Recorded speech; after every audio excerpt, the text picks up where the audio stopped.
नमस्कार दोस्तों, भोजपुरी का दो बड़ी खबर दे देने वाला हूं, तो उसी के बारे में बताने वाले हैं। तो अगर आप चैनल पर नए हो तो वीडियो को दिल से लाइक करके चैनल को सब्सक्राइब करें।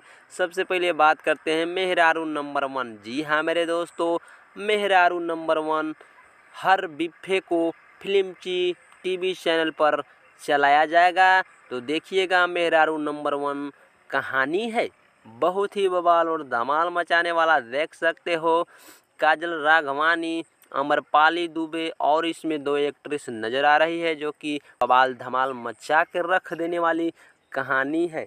ऐसे भी काजल राघवानी अभी चल रही है बढ़िया बढ़िया कहानी में, और बहुत अच्छा मूवी में रोल ले रही है, जो कि बवाल धमाल के और दर्शकों को एकदम पागल बना के रख दे रही है। तो जा कर के देखिए, अगर देखना चाहते हैं तो हर बिफ़े को, यानी आज नहीं कल, मेहरारू नंबर 1 फिल्म की टीवी चैनल पर जा कर के देखिए और मज़े लीजिए।